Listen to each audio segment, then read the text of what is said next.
Bismillahirrahmanirrahim. Assalamualaikum warahmatullahi wabarakatuh.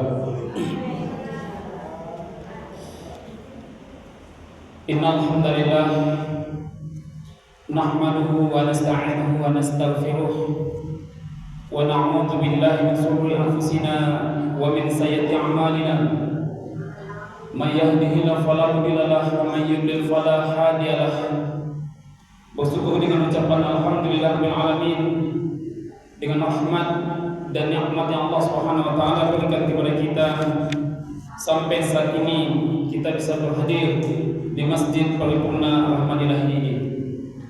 Bersalawat kita kepada Nabi kita Nabi Muhammad sallallahu alaihi wasallam dengan ucapan Allahumma shalli ala Muhammad wa ala ali Muhammad.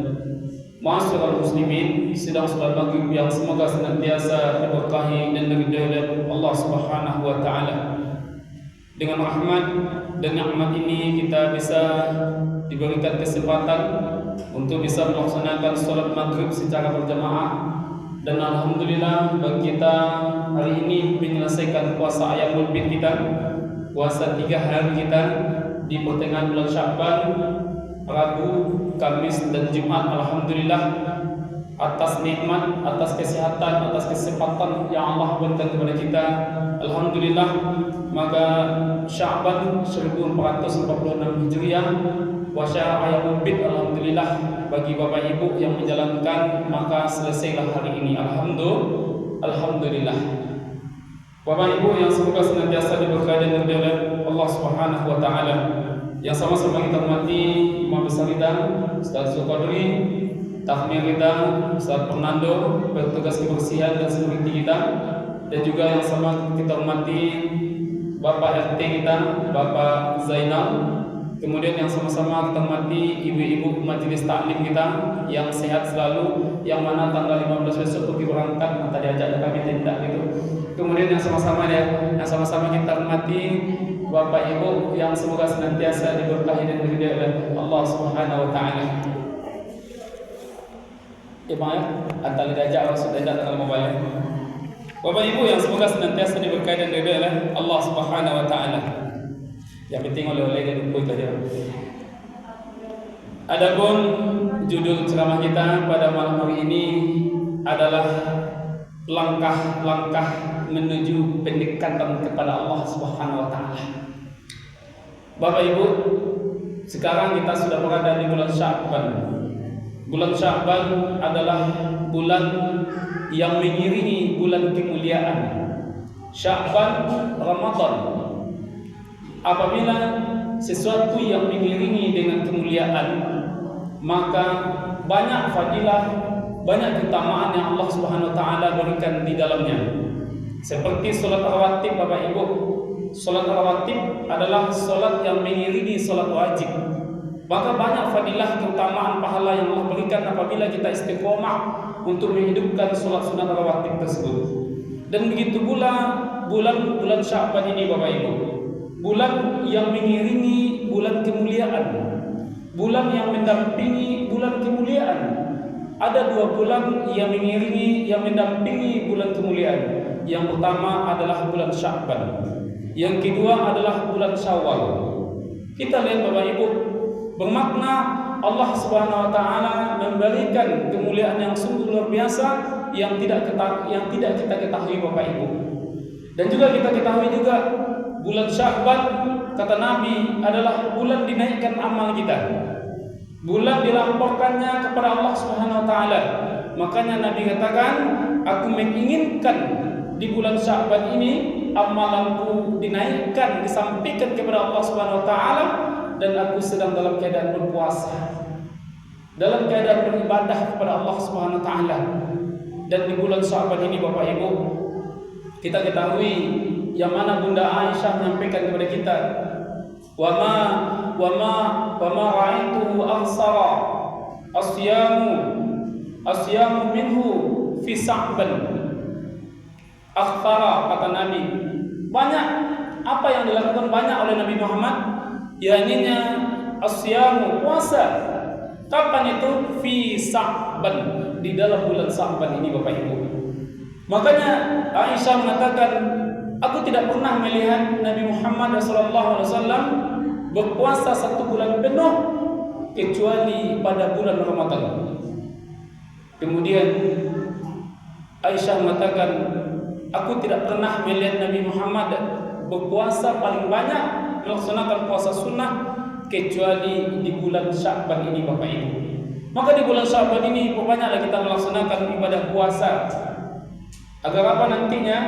Agar bisa kita terlatih, agar bisa kita terbiasa nantinya untuk menghadapi puasa 1 bulan penuh nantinya, Bapak Ibu. Dan bulan Sya'ban merupakan bulan persiapan. Makanannya jangan kan? Bulan Sya'ban adalah bulan persiapan, Bapak Ibu. Bulan persiapan untuk menuju sesuatu yang akan kita raih, jadinya bulan Ramadan. Maka di bulan Sya'ban inilah persiapan kita. Ibarat pemain sepak bola, Bapak Ibu, yang akan mengarungi 90 menit, maka apabila dia tidak latihan, dia tidak melakukan persiapan, maka mustahil dia akan menyelesaikan 90 menit tersebut, Bapak Ibu. Begitu pula kita, apabila kita tidak ada latihan, tidak ada tekniknya kita, tidak ada pembekalan, tidak ada persiapan 1 bulan penuh, Bapak Ibu. Makanya kita lihat masjid kita, Bapak Ibu, bukan masjid kita saja, kita safari selama bulan Ramadan, Bapak Ibu. 10 pertama itu, Bapak Ibu, luar biasa membludaknya jemaah. Membludak jemaah, Bapak Ibu. Kami pun balik cemas pula. Apa yang kami sampaikan itu serasa sudah penuh, Bapak Ibu. Ramai. Bahkan ibarat pemain sepak bola, dari gawang dia sendiri, Bapak Ibu, sampai ke gawang lawan di bawahnya bola tersebut, Bapak Ibu. Kenapa? Itu 10 Ramadan pertama. Kenapa? Dia memiliki kekuatan yang sungguh luar biasa katanya. Kemudian karena tidak memiliki persiapan, tidak memiliki perbekalan, maka di 10 kedua, Bapak Ibu, di 10 Ramadan yang kedua, ibarat seorang pemain bola tadi, Bapak Ibu, yang menggiring bola mulai dari gawangnya, tak sampai lagi melewati garis tengah, Bapak Ibu, tiba di garis tengah dia sudah terkapar, dia sudah kelelahan. Itu 10 kedua. Dan di 10 ketiga dia tidak sanggup melewati garis putih yang ada di depan gawangnya, Bapak Ibu. Akhirnya legalah pengurus masjid. Kenapa lega pengurus masjid? Alhamdulillah tak jadi masjid di Pagadang, Bapak Ibu. Tak jadi masjid di Pagadang. Kenapa? Alhamdulillah pemain intinya lah nampak, Bapak Ibu. Pemain inti lah nampak. Kenapa? Tidak ada persiapan. Tidak ada persiapan untuk menghadapi bulan suci Ramadan. Jadi akhirnya menghadapi bulan suci Ramadan itu, Bapak Ibu, maka ibarat seorang pemain sepak bola tadi, Bapak Ibu. Di 10 pertama dari gawang dia sampai ke gawang lawan, di bawahnya bola tersebut. Berapa kuatnya tenaga dia itu, Bagus? RT. Berapa kuatnya tenaga dia itu, Bapak Ibu, dari gawang dia sampai ke gawang lawan, di bawahnya bola tersebut. 10 kedua dari gawang dia sampai ke garis tengah lagi, Pak. Itu sanggupnya lagi. Dan 10 yang ketiga tak sanggup dia melewati garis tengah. Bahkan dia cuma melewati garis putih yang ada di depan gawangnya, Bapak Ibu. Kenapa? Itu tadi. Maka persiapan kita di bulan Sya'ban ini, Bapak Ibu, maka dekatkanlah diri kita kepada Allah Subhanahu wa taala, berbanyak berzikir, berbanyak berdoa, perbanyak kita memohon ampun kepada Allah Subhanahu wa taala. Dan inilah yang akan kita bahas tentang langkah-langkah untuk melakukan pendekatan diri kita kepada Allah Subhanahu wa taala. Bapak Ibu yang semoga senantiasa diberkahi dan diridhai oleh Allah Subhanahu wa taala. Langkah yang pertama yang harus kita lakukan, Bapak Ibu, untuk mendekatkan diri kita kepada Allah Subhanahu wa taala, langkah yang pertama adalah setiap ibadah, setiap usaha yang kita lakukan kepada Allah Subhanahu wa taala, yakni ikhlas kepada Allah Subhanahu wa taala. Langkah yang pertama adalah ikhlas. Tujuan kita diciptakan oleh Allah Subhanahu wa taala adalah untuk beribadah. Maka ibadah yang kita jalankan Bapak Ibu, seyogyanya kita dengan ikhlas. Bukan karena embel-embel, bukan karena itu, bukan karena ini, tidak. Tapi kenapa? Karena keikhlasan kita, karena kita menyadari kita seorang hamba. Maka dengan keikhlasan tersebut Bapak Ibu, maka semakin dekatlah diri kita kepada Allah Subhanahu wa taala. Wa ma umiru illa liya'budullaha mukhlishina lahuddin, kata Allah. Dan tidaklah seorang hamba mengabdikan dirinya kepada Allah Subhanahu wa taala melainkan hanya keikhlasan kepada Allah Subhanahu wa taala. Hanya orang yang ikhlas Bapak Ibu. Bukan orang yang ada ini dan segala macamnya. Dia beribadah karena ininya, dia beribadah karena itunya, dia beribadah ini dan segala macamnya. Tidak Bapak Ibu. Tetapi dia beribadah kepada Allah Subhanahu wa taala murni ikhlas kepada Allah Subhanahu wa taala. Murni ikhlas kepada Allah Subhanahu wa taala. Kemudian yang kedua, pendekatan diri kita kepada Allah Subhanahu wa taala ianya dengan ittiba, mengikuti apa yang telah diajarkan oleh Nabi kita. Apa yang tidak diperbuat oleh Nabi kita jangan kita perbuat Bapak Ibu. Agama kita ini sudah sempurna. Agama kita ini sudah lengkap Bapak Ibu. Sudah dilengkapi oleh Nabi kita dan sudah disampaikan kepada kita. Maka jangan kita tambah dan jangan kita kurang, dan kita ikuti apa yang telah diajarkan oleh Nabi kita kepada kita Bapak Ibu. Dua pedoman yang sungguh luar biasa yang apabila kita mengamalkannya. Taraktu fikum amraini lan tadillu ma tamassaktum bihima kitabullahi wa sunnatullah, kata Nabi. Tidaklah aku meninggalkan dua pedoman hidup, kata Nabi, yang tidak akan hancur Bapak Ibu, yang akan menggiring kita, yang akan membimbing kita. Al-Quran dan hadisnya Rasulullah SAW. Al-Quran alhamdulillah sudah sempurna Bapak Ibu. Hadisnya Nabi alhamdulillah sudah sempurna. Apapun masalah ekonomi, masalah ibadah, masalah masyarakat, masalah rumah tangga kita, semuanya sudah dilengkapi, sudah disampaikan oleh Nabi kepada kita Bapak Ibu. Maka kita ikuti bagaimana Nabi mendekatkan diri kepada Allah Subhanahu wa taala. Insyaallah Bapak Ibu, kita akan sampai kepada puncak yang kita harapkan di dalam surah Al-Kahfi ayat yang terakhir. Barang siapa yang mengharapkan pertemuan dengan Allah Subhanahu wa taala, siapa yang tak ingin Bapak Ibu? Ibu ingin Bu? Bu, ingin berjumpa sama Allah Bu? Ingin berjumpa sama Allah Bu? Sungguh ironis bagi kita. Sesuatu yang membuat kita tidak ingin berjumpa dengannya, ironis Bapak Ibu. Maka kita berharap nantinya dengan amal soleh yang kita lakukan, dengan ibadah yang kita lakukan, dengan pendekatan, dengan keikhlasan, dengan pendekatan kepada Nabi kita, mudah-mudahan kita berjumpa dengan Allah Subhanahu wa taala Bapak Ibu. Kita berjumpa dengan Allah Subhanahu wa taala dan kita dimasukkan ke dalam surganya Allah Subhanahu wa taala Bapak Ibu. Amin amin ya rabbal alamin. Kemudian yang kedua Bapak Ibu.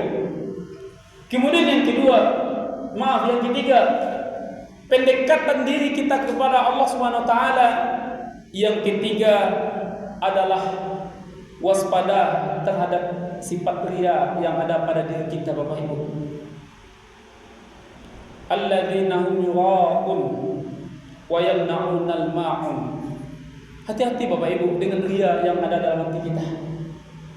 Riya itu adalah syirik kecil yang akan merusak amalan kita Bapak Ibu. Riya adalah mengotori segala amalan kita Bapak Ibu. Riya adalah sifat ujub, sifat sombong yang ditimbulkan oleh seorang manusia yang mana ingin dipuji, ingin disanjung oleh si fulan, oleh si fulanah. Dan kita berdoa kepada Allah Subhanahu wa taala, kita berlindung dari sifat riya Bapak Ibu, yang mana syaitan setiap saat membisikkan kepada kita. Fulan, dibisikkan ke telinga kita. Fulan, banggalah kamu dengan amalanmu. Fulan, banggalah kamu dengan ibadahmu. Fulan, banggalah kamu dengan ibadahmu. Fulana, nama kita Bapak Ibu dibisikkan oleh syaitan. Supaya apa? Supaya kita riya. Bapak Ibu yang semoga senantiasa diberkahi dan diridhai oleh Allah Subhanahu wa taala. Ada suatu hadis yang sangat mengerikan Bapak Ibu, yang mana hadis tersebut yang diriwayatkan oleh Muslim. Nabi kita menyampaikan, sesungguhnya manusia yang pertama yang diadili pada hari kiamat adalah seseorang yang menghendaki mati syahid. Seseorang yang menghendaki mati syahid, Bapak Ibu. Mati syahid adalah puncak yang paling tinggi tatkala apabila kita ikhlas beribadah kepada Allah Subhanahu wa taala dan mati kita dalam keadaan tersebut, Bapak Ibu, insyaallah kita akan masuk surga, Bapak Ibu. Dan juga berhati-hati juga, Bapak Ibu, niat kita untuk mati syahid itu apa? Yang mana Nabi kita menyampaikan, Bapak Ibu, dia dihadapkan, lantas diberitahukan kepadanya tentang nikmat-nikmat dan dia mengetahui. Lalu Allah Subhanahu wa taala bertanya kepadanya, "Wahai fulan, apa maksud dan tujuanmu untuk melakukan peperangan tersebut?" Lalu si fulan tersebut mengatakan, "Aku karena ingin beribadah kepada Engkau ya Allah. Aku ingin membela ini ya Allah." Akan tetapi Bapak Ibu, Allah yang Maha mengetahui hati kita. Allah mengetahui hati kita, Bapak Ibu. Allah Subhanahu wa taala mengetahui hati kita. Lalu Allah Subhanahu wa taala mengatakan, "Dusta, kamu pendusta," kata Allah. "Kamu mati agar dibilang mati syahid. Kamu mati agar dibilang pejuang. Kamu mati agar dibilang sebagai pahlawan yang menegakkan negeri ini. Padahal niatmu bukan karena aku." Lalu orang tersebut, kata Allah, seret dia ke dalam neraka. Na'udzubillah, Bapak Ibu. Na'udzubillah. Kenapa? Karena keriaan tadi. Supaya apa? Niatnya bukan karena Allah. Niatnya ingin dipuji, disanjung, Bapak Ibu. Supaya dia ingin dijadikan tokoh di masyarakat ini. Supaya dia bisa dikenang. Supaya dia bisa disanjung oleh masyarakat, Bapak Ibu. Maka kata Allah Subhanahu wa taala, seret dia. Kemudian dipanggillah orang yang kedua, orang yang ahli Al-Quran, orang yang membaca Al-Quran, Bapak Ibu. Dipanggillah, lalu dipertanyakan kepadanya, "Wahai fulan, apa maksud dan tujuan engkau dengan bacaan Al-Quran tersebut?" Lalu dia katakan, "Dengan bacaan Al-Quran ini, aku ingin mendekatkan diri kepada Engkau ya Allah." Lalu Allah Subhanahu wa taala mengatakan, "Dusta. Engkau membaca Al-Quran agar dikatakan qari, agar engkau dikatakan sebagai ahli Al-Quran. Suaramu bagus, suaramu merdu, supaya dipuji oleh semua manusia. Itu yang engkau inginkan." Na'udzubillah, Bapak Ibu. Na'udzubillah. Na'udzubillah, Bapak Ibu. Seorang yang ahli Al-Quran, yang hafal Al-Quran, melantunkan Al-Quran dengan niat ingin dipuji, ingin diangkat derajatnya oleh manusia, ingin dimuliakan oleh manusia, ingin dikedepankan oleh manusia, ingin dianggap mulia di hadapan manusia. Akhirnya Allah Subhanahu wa taala mengatakan, "Dusta, kamu pendusta," kata Allah Subhanahu wa taala. Lalu akhirnya Allah katakan, seret dia, masukkan dia ke dalam neraka. Na'udzubillah, Bapak Ibu. Bapak Ibu yang semoga senantiasa diberkahi dan diridhai oleh Allah Subhanahu wa taala. Kemudian orang yang ketiga adalah seorang ahli ilmu. Seorang ahli ilmu, Bapak Ibu. Lalu dia ditanyakan, "Untuk apa engkau belajar ilmu? Untuk apa engkau belajar ilmu?" Lalu dia katakan, "Aku belajar untuk apa? Untuk bisa mendekatkan diri kepada Engkau ya Allah." Lalu Allah Subhanahu wa taala mengetahui hati kita, Bapak Ibu. Maka berhati-hatilah kita, Bapak Ibu. Berhati-hati kita. Seorang ahli ilmu bisa diseret oleh Allah Subhanahu wa taala ke dalam neraka. Lalu orang ahli tersebut dikatakan, "Kamu pendusta," kata Allah Subhanahu wa taala. "Kamu pendusta. Kamu pendusta. Kamu menuntut ilmu bukan karena aku," kata Allah Subhanahu wa taala. "Kamu belajar ilmu bukan karena aku," kata Allah Subhanahu wa taala. Kamu mengamalkan ilmu bukan tujuan untuk mendekatkan diri kepadaku," kata Allah. "Akan tetapi engkau bertujuan ingin dipandang sebagai seorang ahli ilmu, engkau agar dipandang sebagai orang yang ahli, orang yang berilmu. Nauzubillah Bapak Ibu. Maka Bapak Ibu, maka kita semua berhati-hati Bapak Ibu. Saya juga, kita semua Bapak Ibu. Terkadang saya menyadari juga Bapak Ibu, dengan kelemahan saya, dengan kekurangan saya, dengan kebodohan saya Bapak Ibu, dengan kekhilafan saya, kita semua Bapak Ibu, belum tentu apa yang kita lakukan tersebut baik dari hadapan Allah Subhanahu wa taala. Belum tentu apa yang kita lakukan sempurna di hadapan Allah Subhanahu wa taala Bapak Ibu. Maka berhati-hati terhadap sifat riya ini Bapak Ibu. Sifat yang ingin dipuji, sifat yang ingin disanjung, sifat yang ingin dimuliakan, dan pada hakikatnya dihinakan oleh Allah Subhanahu wa taala. Siapa yang menginginkan terhadap hal itu Bapak Ibu? Siapa yang menginginkan hal tersebut? Kita mendekatkan diri kepada Allah, kita beribadah kepada Allah Subhanahu wa taala, hanya ingin mendekatkan diri kepada Allah Subhanahu wa taala dan ingin mendapatkan ganjaran yang terbaik dari Allah Subhanahu wa taala. Maka berhati-hati dengan niat kita Bapak Ibu. Niat kita datang ke masjid untuk apa? Niat kita untuk melaksanakan sholat untuk apa? Niat kita untuk membaca Al-Quran untuk apa? Niat kita untuk mengamalkan ilmu itu untuk apa? Makanya di dalam Al-Quran, orang yang paling pertama yang takut di hadapan Allah Subhanahu wa taala adalah sebenarnya adalah alim ulama, orang yang berilmu Bapak Ibu. Sebab kenapa? Dia yang akan pertama kali diadili. Dia yang pertama kali diadili Bapak Ibu. Dipertanyakan kepadanya tentang ilmu yang diberikan, tentang fatwa yang disampaikan, ini dan segala macamnya Bapak Ibu. Maka berhati-hati kita terkait dengan hal itu Bapak Ibu. Bapak Ibu yang semoga senantiasa diberkahi oleh Allah Subhanahu wa taala. Kemudian yang selanjutnya, jangan terperdaya dengan amalan yang telah kita lakukan Bapak Ibu. Terkadang kita manusia Bapak Ibu, apa yang disampaikan oleh Allah Subhanahu wa taala di dalam surah Al-Ankabut. Di dalam surah Al-Ankabut Bapak Ibu, apa yang Allah katakan? Apakah manusia mengira, kata Allah Subhanahu wa taala, dia telah melakukan amalan, dia telah melakukan kebaikan, semuanya ini dan segala macamnya, dan dia beranggapan amalan itu akan diterima, amalan itu baik ini dan segala macamnya Bapak Ibu. Jangan kita sampai terpedaya Bapak Ibu. Sebab kenapa? Syaitan tersebut Bapak Ibu dengan gampang membisikkan ke telinga kita. Syaitan dengan mudah membolak-balikkan hati kita Bapak Ibu. Syaitan dengan mudah memperdaya kita Bapak Ibu. Maka jangan terperdaya dengan amal kita. Saya kan sudah melaksanakan puasa ayamul bid. Udah jelaslah puasa saya. Udah jelaslah amalan saya sempurna. Belum tentu lagi Bapak Ibu. Saya kan sudah melaksanakan sholat maghrib. Pasti amalan saya sudah diterima. Belum tentu lagi Bapak Ibu. Saya sudah melaksanakan ini dan segala macamnya. Belum tentu lagi Bapak Ibu. Maka jangan sampai terpedaya dengan amal kita. Agar apa? Agar kita jangan sombong di depan Allah Subhanahu wa taala. Agar jangan kita sombong di depan manusia Bapak Ibu. Dan muncul buah kebaikan lahir dari ibadah yang kita laksanakan Bapak Ibu.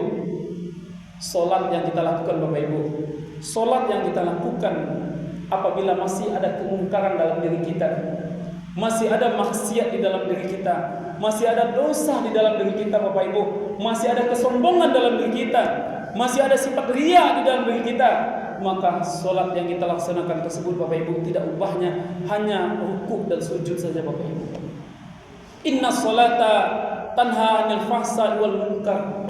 Sesungguhnya solat ini Bapak Ibu, tujuan kita solat ini salah satunya adalah mencegah diri kita dari perbuatan keji dan munkar. Apabila keji dan munkar tersebut tidak jauh dari diri kita, semakin terpedaya dengan kesombongan, semakin terpedaya dengan maksiat dan dosa Bapak Ibu, ketahuilah berarti ada tanda tanya besar terhadap solat kita Bapak Ibu. Ada tanda tanya besar terhadap ibadah yang kita laksanakan Bapak Ibu. Ada tanda tanya besar terkait dengan apa yang kita lakukan kepada Allah Subhanahu wa taala. Maka jangan sampai terpedaya kita dengan amalan kita. Jangan sampai kita terkecoh Bapak Ibu. Jangan kita sudah merasa sudah melakukan ini dan segala macamnya, kenapa saya tidak diperhatikan? Kenapa saya tidak dikedepankan? Saya kan sudah ini, saya akan sudah ini Bapak Ibu. Ketahuilah Bapak Ibu, dengan cara-cara yang seperti itu Bapak Ibu bisa merusak amalan ibadah kita. Bisa merusak amalan soleh kita. Kita melaksanakan ibadah kepada Allah Subhanahu wa taala bukan untuk mengharapkan embel-embel yang lain, kecuali hanya mengharapkan agar diterimanya ibadah kita oleh Allah Subhanahu wa taala. Dan apabila telah masuk embel-embel yang lain Bapak Ibu, ketahuilah Bapak Ibu, apa kata Allah Subhanahu wa taala? Wa qadimna, semuanya akan Allah kumpulkan ibadah kita Bapak Ibu haba'an manthura, dan Allah hamburkan seperti debu yang berterbangan. Tidak ada guna kata Allah. Tidak ada guna kata Allah Subhanahu wa taala apabila kita terpedaya dengan ibadah kita, terpedaya dengan amalan kita, dan kita menganggap diri kita telah maksimal di hadapan Allah Subhanahu wa taala Bapak Ibu, maka ketahuilah semua itu akan sia-sia di hadapan Allah Subhanahu wa taala. Ingat Bapak Ibu, sebentar lagi kita akan melaksanakan puasa. Sebentar lagi kita akan melaksanakan puasa Bapak Ibu. Ini sering kami sampaikan, ini perlu kami, ini terus terang kami, ini terus menerus kami sampaikan. Jangan rusak amalan kita dengan sesuatu yang kecil, yang tidak ada manfaatnya, yang tidak ada mendatangkan kebaikan, yang mana sifatnya dianggap remeh. Akan tetapi kita berupaya untuk mengejarnya Bapak Ibu, rusak amalan kita. Apa contohnya Ustaz? Ini setiap tahun kita sampaikan. Ustaz, saya kan sudah menjadi jemaah tetap di Masjid Al-Qunar Ilahi. Kenapa setiap bantuan zakat saya tidak dapat nama saya? Hilang amalan Bapak Ibu di hadapan Allah Subhanahu wa taala. Salat Bapak Ibu hanya mengerjakan zakat 300-400 ribu di hadapan Allah, sia-sia di hadapan Allah Subhanahu wa taala. Setiap tahun Bapak Ibu, permasalahannya kita datang ke masjid, untuk salat, jangan terpedaya dengan amalan kita. Saya kan sudah menjadi jemaah Ustaz 5 waktu. Saya sudah membaca Al-Quran Ustaz. Saya sudah mengikuti kegiatan masjid. Saya sudah melaksanakan kebaikan di masjid. Lalu kenapa saya tidak Ustaz? Bapak Ibu, kalau hanya itu niat kita datang ke masjid, ketahuilah Bapak Ibu, haba'an manthura kata Allah. Nanti amalan kita itu kata Allah Subhanahu wa taala dihamburkan. Apa kata Allah? Janganlah minta keadaan amalanmu, tapi mintalah dengan perasaanmu, mintalah dengan keinginanmu. Hanya kamu menginginkan sesuatu yang kecil dan kamu menghilangkan sesuatu yang besar kata Allah Subhanahu wa taala.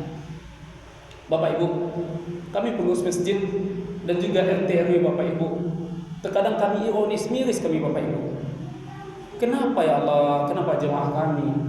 Kenapa masyarakat kami? Kenapa hanya mengejar uang 300 ribu, mengejar 400 ribu? Bapak Ibu orang mampu, orang kaya loh Bapak Ibu. Bapak Ibu tidak ada yang miskin, tetapi karena hatinya merasa miskin. Kenapa kita katakan seperti itu Bapak Ibu? Zakat itu adalah kotoran yang setiap saat kita sampaikan. Bapak Ibu mandi, dikikis seperti ini Bapak Ibu, keluar daki-daki, itulah yang kita makan kasarnya Bapak Ibu. Dan kita setiap saat, setiap tahun, itu permasalahan kita yang ada di tempat kita ini Bapak Ibu. Terkadang kita menangis kadang Bapak Ibu, ya Allah, apalagi kurang jemaah kita ini. Ditengok rumahnya milik sendiri, ditengok rumahnya alhamdulillah fasilitasnya lengkap. Maka jangan terpedaya dengan amal. Kenapa? Ini bisikan syaitan. Dibisikin oleh syaitan. Sampaikanlah tuh sama kita masjid, sampaikanlah tuh kepada RT. Kenapa saya tidak dapat? Kenapa saya tidak dapat? Nauzubillah Bapak Ibu. Maka jangan rusak amalan ibadah kita di hadapan Allah Subhanahu wa taala. Bapak Ibu datang ke masjid ini bukan hanya mengejar zakat Bapak Ibu. Kita tidak mengejar bantuan. Tidak dapat pun kita dari sini, berarti Allah menganggap kita, berarti kita orang yang paling kaya daripada orang yang dapat itu Bapak Ibu. Maka motivasi diri kita, apabila kita tidak dapat, dan apabila kita tidak diperhitungkan, dan apabila kita tidak dimasukkan, berarti Allah menganggap kita ini adalah orang yang kaya Bapak Ibu. Berarti Allah menganggap kita orang yang mampu. Berarti Allah menganggap kita menjadi orang yang baik Bapak Ibu. Untuk apa gunanya itu lagi Bapak Ibu?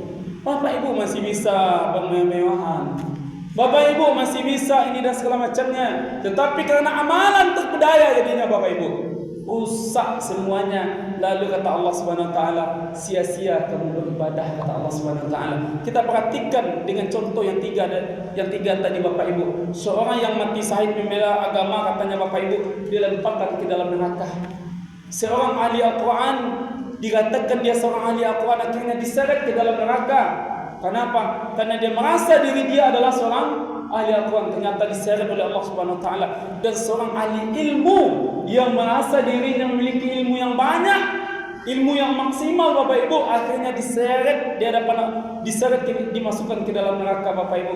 Lalu kita yang beribadah karena mengharapkan embel-embel dan segala macam ini Bapak Ibu, apa tidak dimasukkan ke dalam neraka?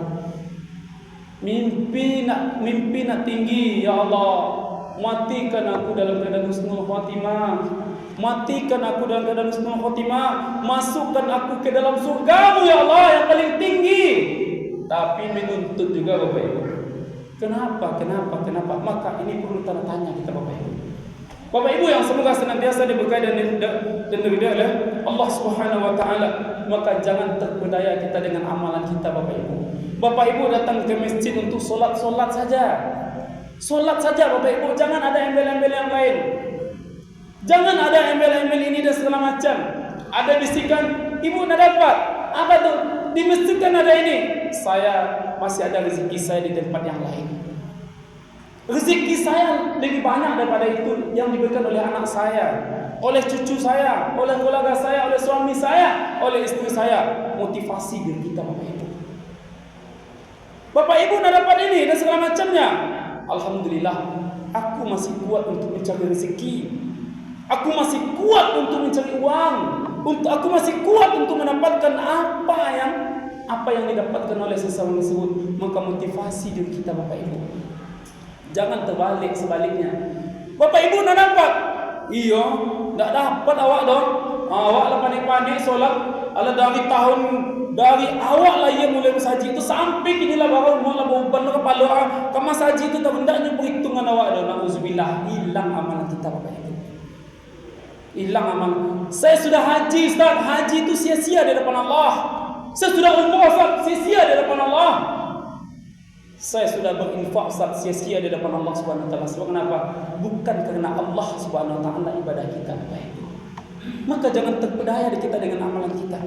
Motivasi diri kita, jaga diri kita Bapak Ibu, lindungi diri kita dari hal-hal yang merusak amalan kita. Kalau kita dianggap, jangan kita menganggap diri kita sampah Bapak Ibu. Jangan menganggap diri kita hina, walaupun orang lain menganggap kita sampah, walaupun orang lain menganggap kita hina. Tetapi ketahuilah Bapak Ibu, sesungguhnya kita ini mulia di hadapan Allah Subhanahu wa taala. Tetapi dengan sesuatu yang menghinakan diri kita dengan akhlak kita terpedaya dengan amal kita, rusak akhlak kita, itulah yang membuat diri kita itu sampah Bapak Ibu. Itulah yang membuat diri kita itu sampah Bapak Ibu. Allah tidak memandang kita. Jangan kita mengedepankan manusia. Jangan kita menginginkan manusia, tetapi menginginkanlah Allah Subhanahu wa taala Bapak Ibu. Manusia Bapak Ibu, kalau ada baiknya dia baik, kalau ada buruknya menikung Bapak Ibu, menggunting dalam lipatan, dipancingnya kita dan semacamnya. Akhirnya Bapak Ibu terjerumus, akhirnya rusak jadinya. Iyalah, pengurus masjid itu tidak beres, rusak Bapak Ibu, dosa Bapak Ibu. Bertanggungjawabkan ucapan Bapak Ibu di hadapan Allah Subhanahu wa taala. Iyalah, RT-nya seperti ini, rusak pahala kita di hadapan Allah Subhanahu wa taala. Iyalah, RW-nya kena semuanya Bapak Ibu. Dan ketahuilah Bapak Ibu, setiap hari kita praktekkan, setiap hari amalan kita akan rusak dan akan hilang di hadapan Allah Subhanahu wa taala. Nauzubillah. Tidak takut kita Bapak Ibu, tak kala kita sakratul maut nantinya, siapa yang akan menolong kita? Siapa yang akan membantu kita Bapak Ibu? Siapa yang akan mengamankan kita? Tidak ada satupun Bapak Ibu. Tidak ada satupun yang bisa membantu kita. Tidak ada satupun yang bisa menolong kita kecuali amal kita. Tak kala kita sakratul maut Bapak Ibu, tak kala kita sakratul maut, maka amalan kita itulah yang akan bekerja di hadapan kita Bapak Ibu. Amalan kita itulah yang akan membantu kita Bapak Ibu. Tetapi kalau amalan kita rusak dan terpedaya dengan dengan hal yang kecil yang secuil, ketahuilah Bapak Ibu, tidak akan ada manfaatnya kita beribadah di hadapan Allah Subhanahu wa taala, dan itu akan membuat kejelekan pada diri kita Bapak Ibu. Ibarat satu jari Bapak Ibu yang dicelupkan ke dalam lautan yang luas. Tak kala kita angkat jari kita Bapak Ibu, maka basah jari kita, maka kita mengharapkan yang secuil tersebut, yang basah sejum jari, tetapi kita sia-siakan yang begitu besar Bapak Ibu. Nauzubillah. Untuk apa gunanya wahdi? Untuk apa gunanya salat? Untuk apa gunanya haji? Untuk apa gunanya umrah? Untuk apa gunanya melakukan kebaikan? Kalau sekiranya hanya mengejar secuil daripada mengharapkan yang besar di hadapan Allah Subhanahu wa taala Bapak Ibu. Maka ini setiap tahun kami sampaikan Bapak Ibu. Ustaz, ada juga yang menyampaikan, Ustaz, nanti tersinggung jemaah Ustaz. Kalau tersinggung Bapak Ibu berarti masuk haji itu. Konsepnya gitu ya Bang Ustaz. Tersinggung Bapak Ibu berarti masuk haji itu. Jadi kalau masuk haji itu Ustaz amalkan. Bapak Ibu, apalagi ibu-ibu yang selalu menghadiri majelis taklim, kalau tersinggung dengan kajian Ustaz itu maka amalkan. Maka itulah yang terbaik. Kalau hanya sekedar mandang aja, mengganggu, ayo mengikut dan segala macam, kemudian tidak ada perubahan, berarti tidak ada perubahan pada diri kita Bapak Ibu. Tidak ada perubahan pada diri kita. Maka Bapak Ibu perlu kita sampaikan maka kembali kita lakukan, ianya jangan terpedaya dengan amalan kita. Jangan terpedaya dengan amalan kita Bapak Ibu. Niatkanlah betul-betul amalan kita ini bukan karena embel-embel lain, tetapi karena murni untuk mengharapkan ridho dan keridhaan dari Allah Subhanahu wa taala Bapak Ibu. Kemudian yang selanjutnya Bapak Ibu, yang selanjutnya yang mana Allah Subhanahu wa taala menyampaikan kepada kita, berhati-hatilah terhadap dunia. Wa mal hayatud dunya illa mata'ul ghurur. Dan dunia hanyalah sementara. Dunia hanyalah tipu daya Bapak Ibu. Dunia adalah tempat kita bercocok tanam dan akan kita raih nantinya di akhirat nantinya Bapak Ibu. Maka dunia ini Bapak Ibu bukan tempat akhir kita. Dunia ini bukan tujuan kita. Dunia ini bukan tujuan kita Bapak Ibu. Tujuan kita adalah surganya Allah Subhanahu wa taala.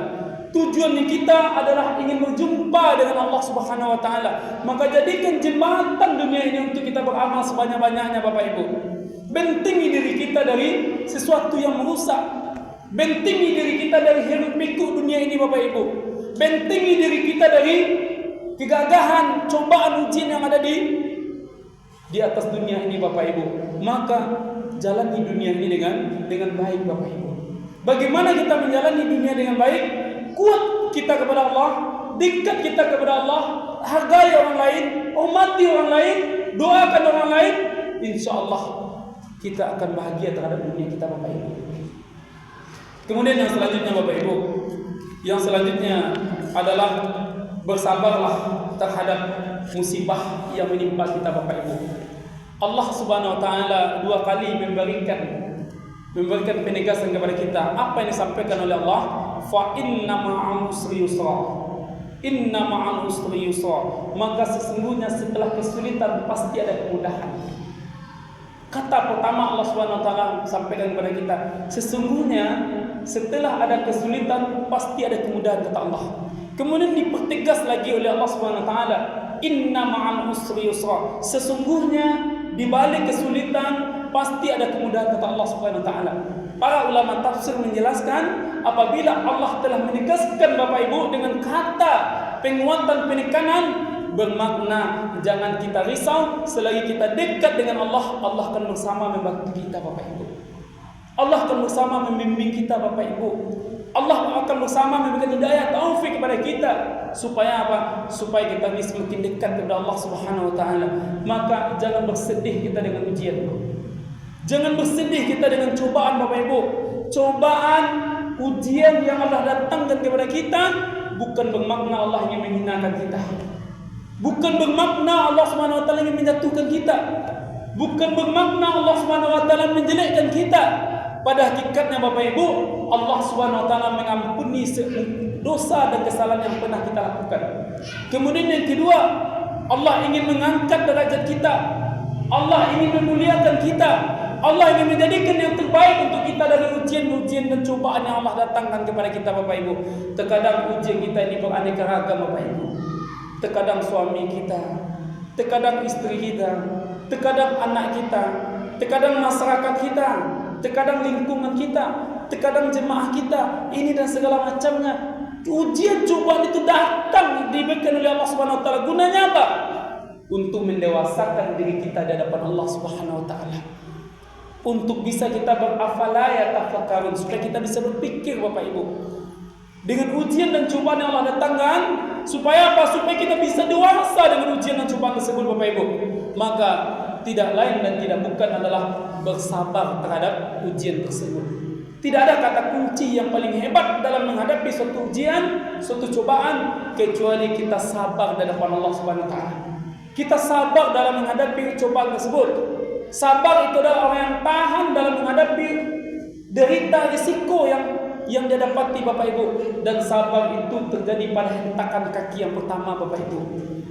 Sabar itu terjadi pada hentakan yang pertama. Apabila datang ujian dan cobaan kepada kita, kita tidak pernah mengeluh, Bapak Ibu.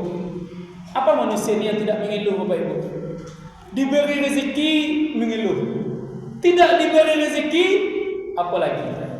Diberi suami mengeluh, tak diberi suami apalagi. Diberi istri mengeluh, tidak diberi istri apalagi. Diberi anak mengeluh, tak diagi anak mengeluh. Apa kata Allah? Innal insana khuliqa haluha, kata Allah. Sesungguhnya aku menciptakan manusia itu dalam keadaan keluh kesah. Allah menciptakan kita ini, Bapak Ibu, dalam keadaan keluh kesah. Akan tetapi kata Allah Subhanahu wa taala, dalam keluh kesah dan ujian dan cobaan yang Allah Subhanahu wa taala datangkan tersebut, apabila kita sabar di atasnya, itulah manusia yang paling mulia, Bapak Ibu. Dapat anak, alhamdulillah. Dapat rezeki, alhamdulillah.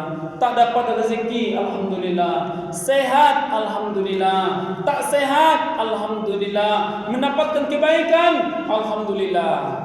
Dan tidak mendapatkan kebaikan, alhamdulillah. Tidak berkeluh kesah, Bapak Ibu. Kemudian yang terakhir Bapak Ibu, yakni kenalilah aib kita sebelum aib tersebut akan ditampakkan oleh Allah Subhanahu wa taala, Bapak Ibu. Semuanya kita mempunyai aib, Bapak Ibu. Apa yang disampaikan oleh Nabi, barang siapa yang menutupi aib saudaranya, kata Nabi, maka di hari akhirat nantinya Allah akan menutupi aibnya.